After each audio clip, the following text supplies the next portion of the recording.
is essentially a single lane street. We would request that a traffic study be done to determine whether a restaurant with frequent deliveries and patrons would increase this congestion. Also, the minimally available street parking for existing residents along Kennon Street will likely be taken by restaurant patrons, leaving our residents with no place to park. Many of the homes here are very old and do not have a driveway. The proposed parking lot poses several problems. Criminal activity in the lot after business hours. This has long been an active drug corner, and we fear this activity will resume given the semi-hidden nature of this parking lot. An empty, abandoned parking lot will be a magnet for drug activity, crime, and trash. The normal food waste from a restaurant has the potential to attract vermin and potentially give off an unpleasant smell. The parking lot is also just almost directly across from our driveway, and the constant ingress and egress during restaurant hours will prevent our coming and going. My business office is at my home, and I rely on being on time for appointments, which are frequent during the evenings. We could effectively be blocked in or out of our driveway, as often happens during commuting hours and during Sunday church traffic.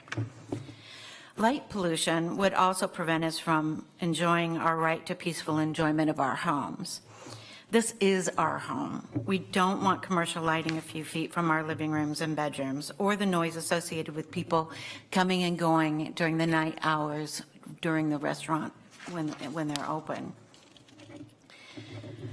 At the end of the day, we'd like to be able to sit on our porch and relax and enjoy the quiet and not be subjected to bright lights, car exhaust, and even more frequent traffic noise.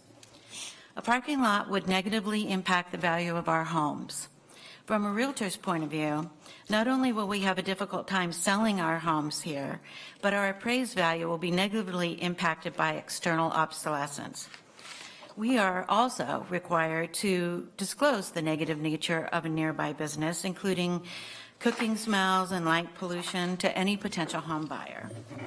The other concern I have is that the way Kennon grades downward toward here, to have this much impermeable surface, we already have water management issues on this corner. And my concern is that that's just going to add to that. So I would love to see something as to how water management is going to be handled here. And as much as I love the fig tree, and I do, we all know that there is a high failure rate for restaurants. Certainly every business that has ever been in this location has failed. What we would be left with is a huge parking lot. And who's going to take care of that? What are we going to do with that? You know, is it just going to be revolving businesses running through there again and again like we've seen so far? We don't feel that the rezoning really supports, it does support a short-term business goal, but it doesn't support the long-term well-being of this street. So again, we were asking for a traffic study, and would love to work with the developer and the potential owner in finding some solution to, you know, this big parking lot. I don't know if a zoning variance is something that can be done or what, but we don't, we definitely don't support the parking lot element of this. So that's it, and thank you for taking the time to hear our concerns. All right. You have 2 minutes for a rebuttal.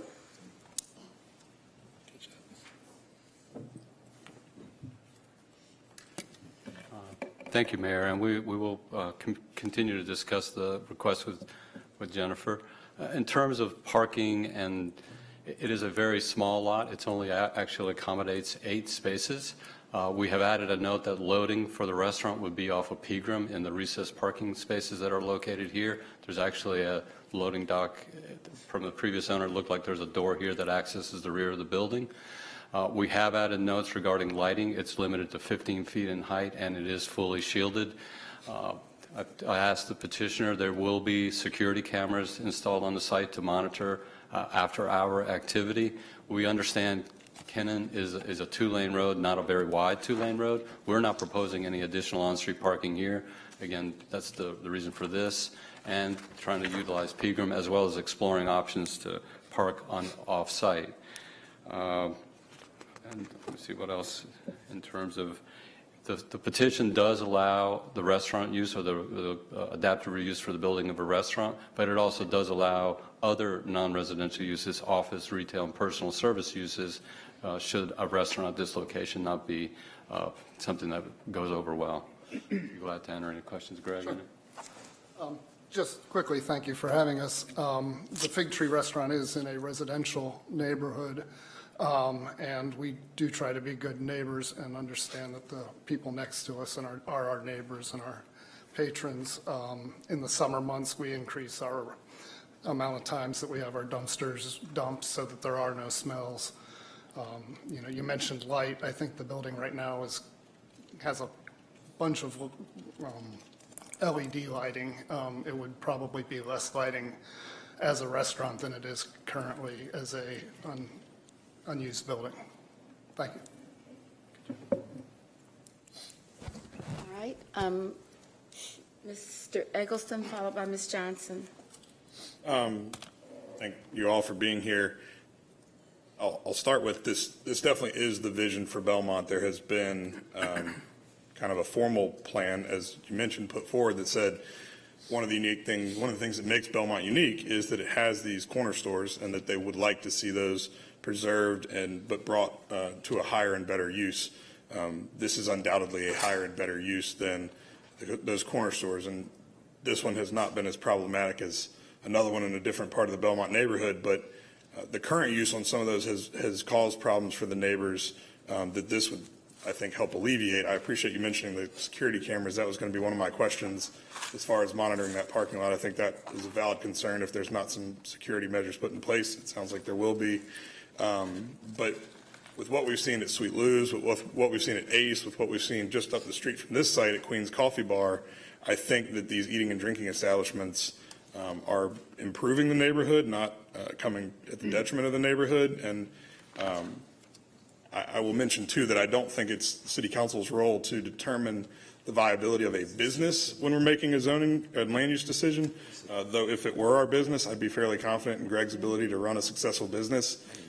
Fig Tree is one of the best restaurants in the city, and he's demonstrated that he's a good caretaker of old buildings. So I certainly appreciate what he's done over on 7th Street, and I'd be excited to live right within walking distance to one of his restaurants. So I do think there's some things we can work on here, but Belmont, as stated through their area plan, has kind of said this is the type of thing that they want to see, and I think we've seen that success at some of the other former corner stores and mechanics building or gas stations and things like that. So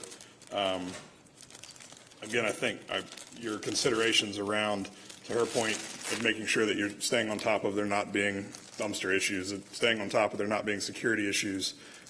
But to me, the security issues are made better by a business like this, not worse. So thank you all for your time. All right, Ms. Johnson. Just quickly, I do go to church over there, and I'm also a frequent customer of Queen's Coffee, so I know that there's parking on the street. I know that is something the neighbors would consider.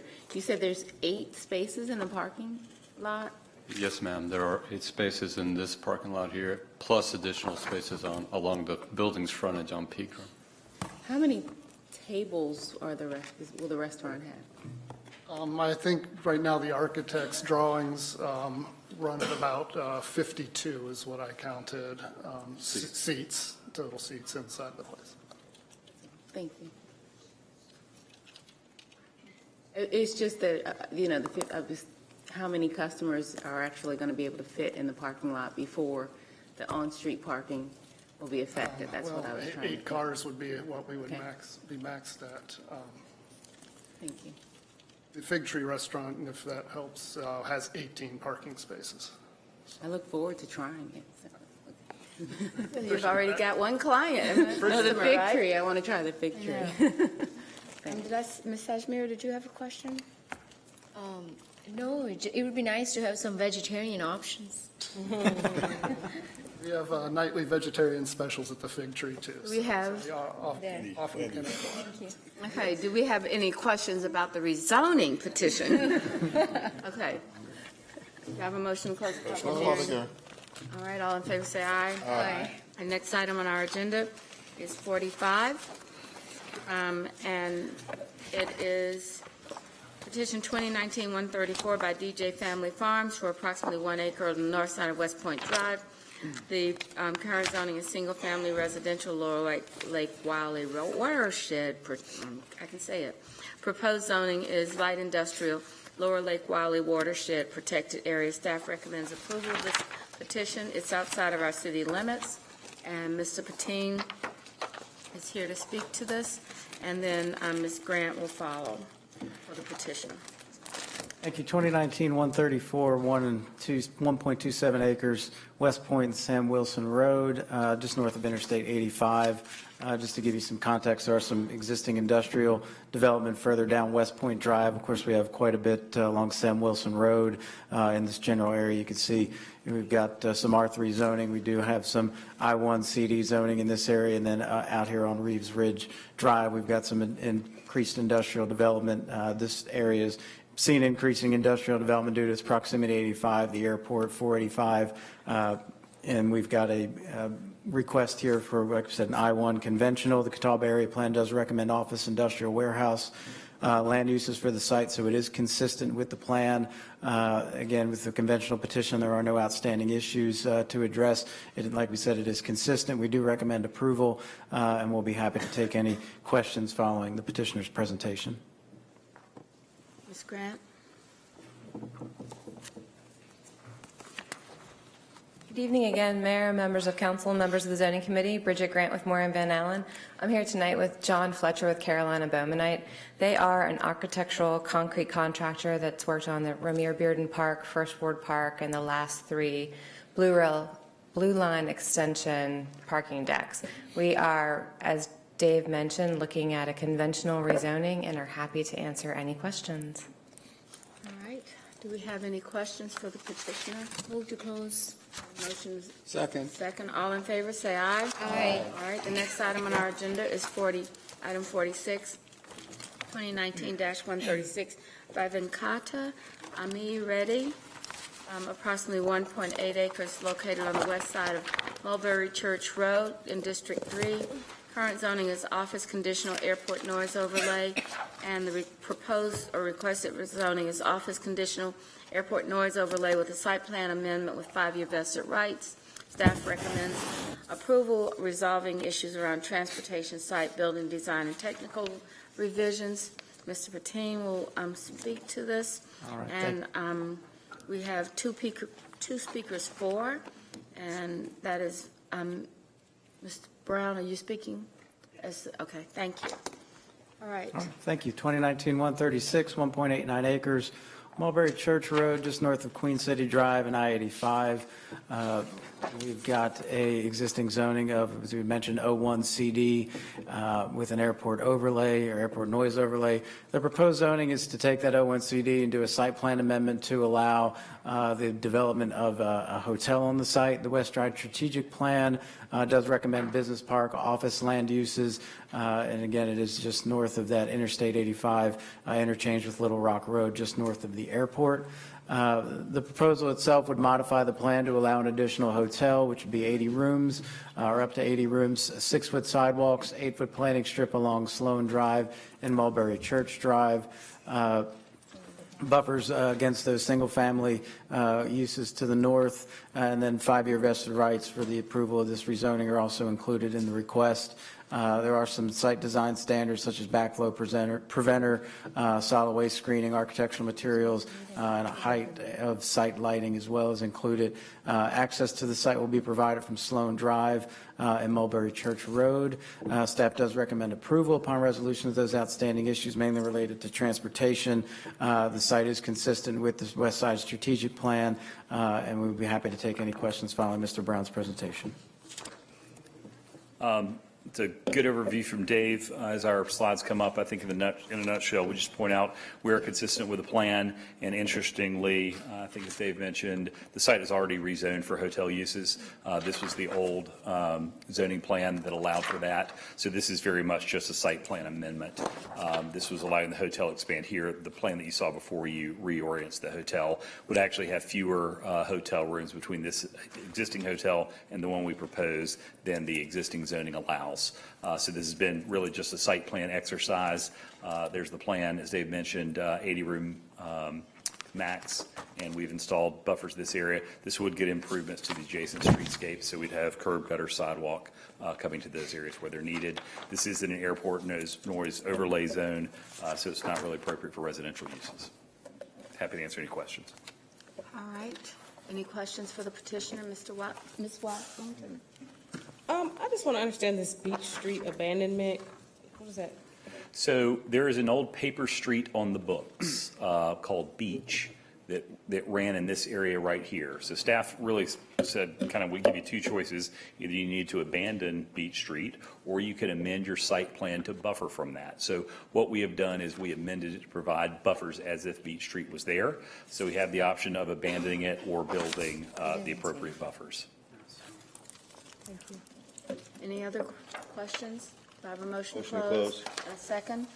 Second. In favor, say aye. Aye.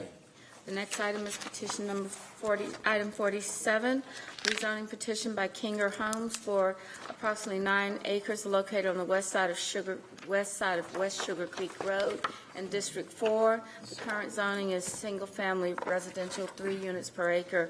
The request is for 6 units of single-family zoning per acre. The staff recommends approval upon outstanding resolution related to transportation and the environmental features.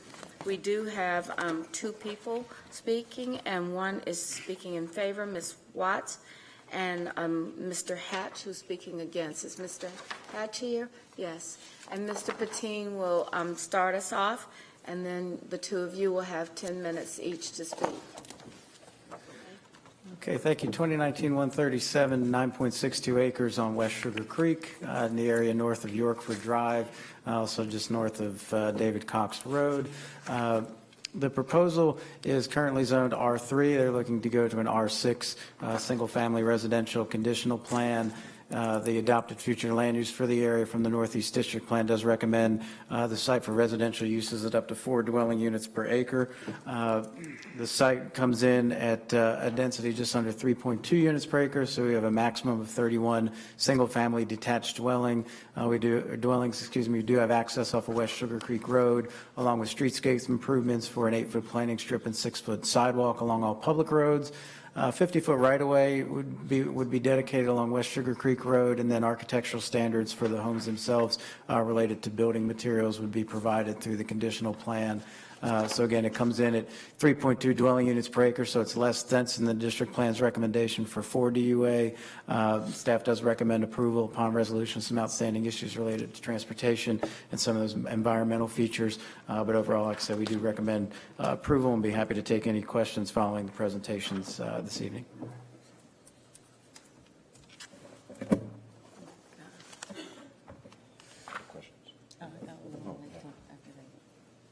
All right. I can go ahead and get started.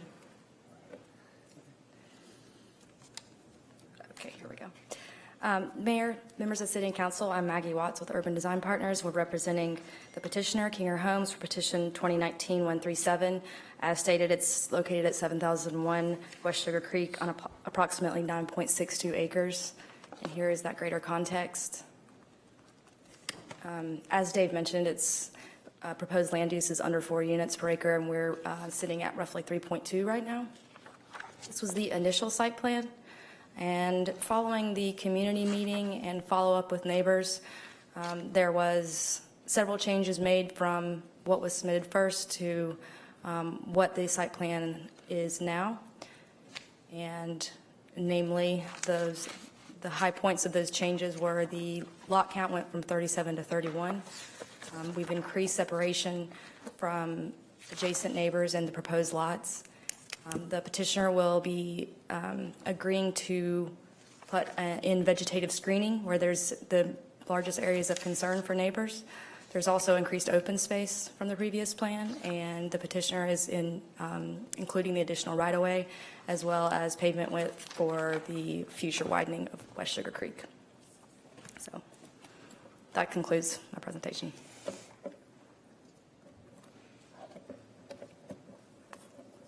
So you have, I didn't hear, is that? That's it. Okay. Yes, ma'am. So then we will have Mr. Hatch come and speak to the petition. That's okay. We don't require PowerPoint.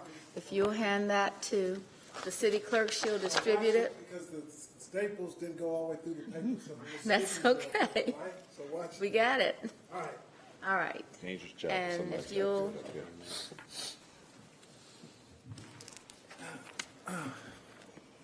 Thank you for having me here. My name is Mark Hatch. I own the property at 7016 West Sugar Creek on the opposite side of the far corner over there. You can probably consider me, to remember me, as like the Jolly Green Giant. I bought this property back on July the 2nd, my oldest brother's birthday, so I can remember it. Since I bought that property in July, I've put at least 50 trees around my property because I believe in the green aspect and for privacy.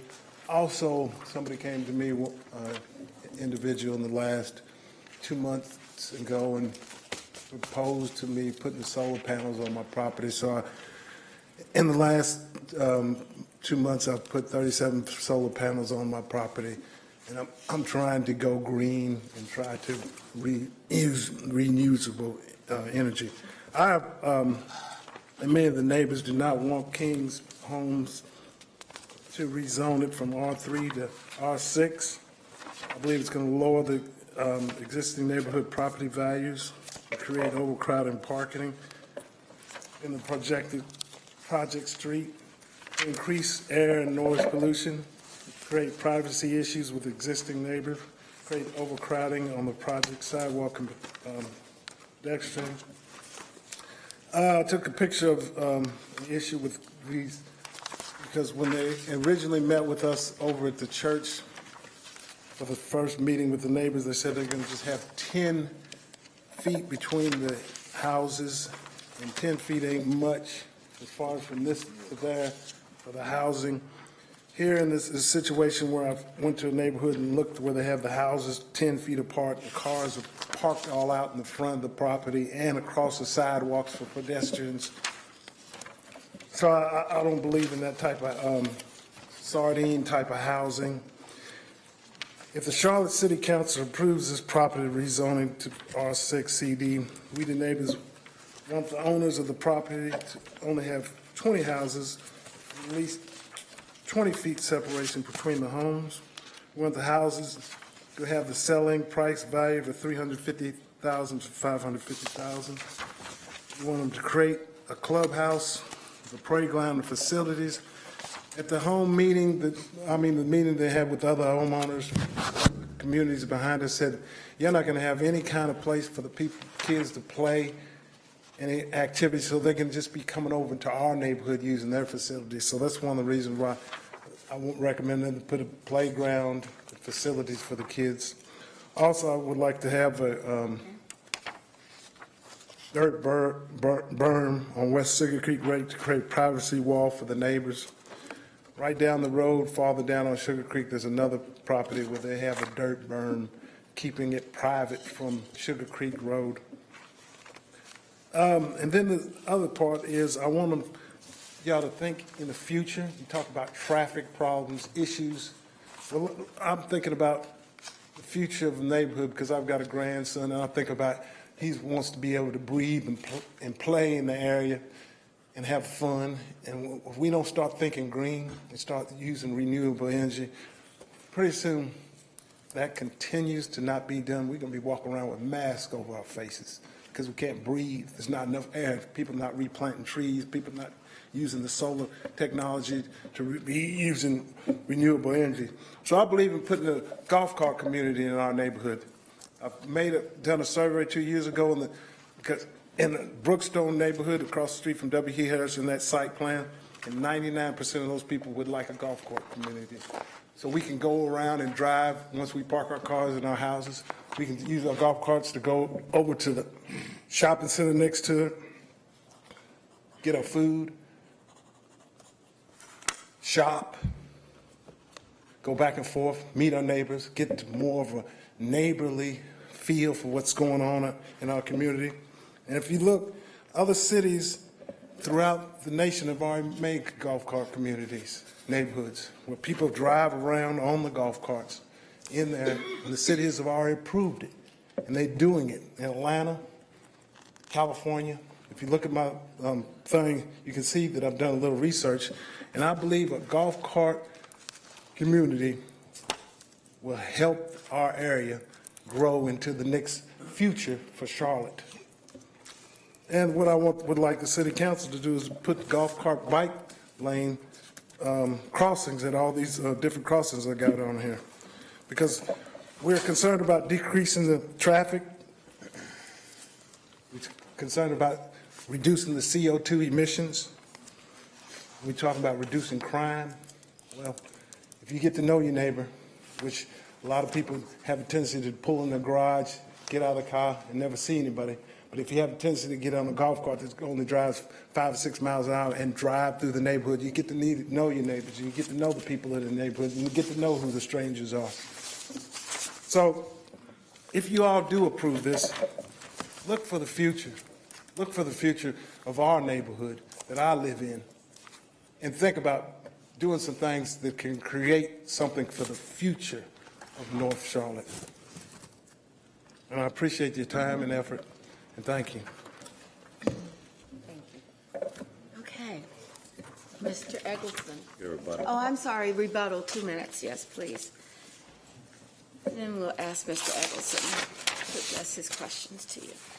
Hopefully I can address a couple concerns. As far as air and noise pollution, the developer is going to offer some energy efficient standards to home buyers. There will be 2-car garages for each home, so I don't think parking on the street should be a problem. I'm sure the developer will also be happy to share some of his value research with Mr. Hatch and ensure him that, that he's not going to have a property value loss. And other than that, we'd be happy to work with Mr. Hatch and address concerns offline.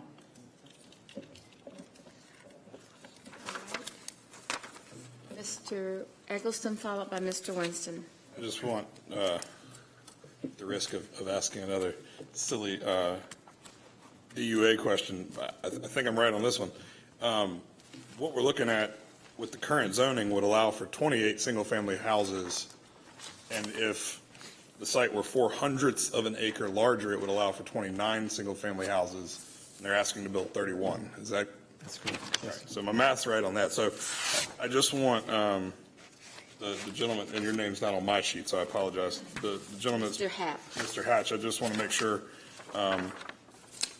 that it's clear for all the neighbors that under the R3 zoning, they could already build 28 homes and they want to build 31. So this is a relatively marginal difference. I am curious why the R6 designation instead of like an R4, given that the density is 3.2, but I don't guess it much matters. Would it be lot size? Is that what you're, yeah. It's essentially lot size. There is varying lot widths on there. It's a little hard to tell in the site plan, but it's essentially lot size, yes. Okay. But just wanted to clarify that today with the zoning they have already, that they don't need our permission, they could build 28 single-family houses on that same lot. So we're just talking about 3 extra here. All right, Mr. Winston. I was just wanted to, not necessarily ask questions, but I was going through Mr. Hatch's, Mr. Hatch, your package that you gave us. You have some pretty clear asks and some pretty clear ideas of the type of neighborhood and community that you envision. I would suggest this is something that I can clearly, say, hey, a constituent is suggesting, and pass that along to staff and get their type of feedback. I would suggest that you get organized and get your neighbors on board. It's always more powerful and effective have multiple people behind you with your ideas, especially when they're so clear. Specifically, honestly, around this idea of a golf cart community, especially in our outer parts of the city that aren't so densely urban. It's an idea I've never heard of, as we try to consider different ideas for older generations that are moving into communities. Like you said, some of the things about green, about being safe, about a different type of community. It's very interesting, to be completely honest. And I have driven off the road in areas closer than California and South Carolina, and I have seen infrastructure that supported communities like this. So I don't know if we've ever had discussions about things like this, but it is an interesting concept for certain parts of the city. I hope maybe we will explore this. That's it. All right, Ms. Johnson? Thank you. So this new petition will increase the trips by 350 trips per day, which doesn't seem like a lot. But I know that area, and it's going from single family, and I believe there's maybe four developments that are being built with multifamily. So I would ask again for if there's a way we can get the aggregate totals of the trips per day or the cumulative of what's going on in the past 2 years. Because again, this petition looks like for the schools, it's going to increase North Mex High School from overcrowded to overcrowded, right? So if we can just get a big picture of what's going on in the area, I think, and that can be provided maybe to the zoning committee or to council, just so that gives us an idea, so we can make strategic decisions for the area. Certainly provide that in the follow-up report to y'all for the, prior to zoning committee and then prior to y'all's decision as well. Okay. Yeah. Thank you. All right, any other questions, Mr. Driggs? Just a brief comment. Sir, you need to understand that some of the things that you suggested in here are not within our authority to require. So I would suggest that you maybe spend some time with a member of council so we can explain that to you a little better. And then you might be able to have a constructive conversation with the petitioner about which of your requests can be accommodated. But we cannot, for example, impose a requirement as to selling price, just as an instance. So I'm happy Now, Ms. Johnson's going to handle that one, Mr. Driggs. Yes, I was going to say, She's you'll got handle it. that, I'm I know sure. exactly where he lives. But I thought it was worth They've got clarifying. a working relationship already, so Yeah. we'll be good. Thank you. Mr. Hatch, thank you. All right, do we have a motion to close? So moved. All right, all in favor say aye. Aye. All right, we have one more. Two more. Oh, two more, We'll get there. and it's 10 o'clock, Good. so. Yeah, wrap it We're up. good, let's Two wrap. conventional Let's go. CODs. We can do this. You ready to go with Guy Properties for 4/10 of an acre on North Davison Street? Mr. Eggleston, you win this one tonight.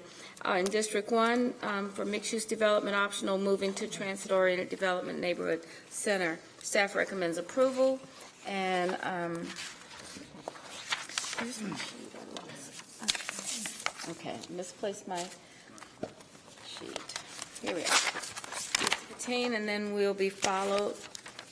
Well, we don't have anyone signed up to speak, so. No, this is a fairly straightforward request, 2019-147. Current zoning is MUD O. The proposed zoning is TOD NC. As you can see, we're in really close proximity to 36th Street Station. We're at the corner of 36th and North Davidson. The proposal is consistent with the 36th Street Station area plan, which recommends TOD uses. Staff does recommend approval of this petition. It supports the purpose of those TOD districts and the area plan adopted in 2013. And we're happy to take any questions. But like I said, it's a fairly straightforward TOD petition. They want to continue to reuse the site. They have some challenges, I think, with the existing parking and some tenants that are in the building. So TOD would offer them some flexibility in the parking standards and allow them continue to use that building in a manner that they currently are. Motion to close the hearing. Second. Motion and second, all in favor say aye. Aye.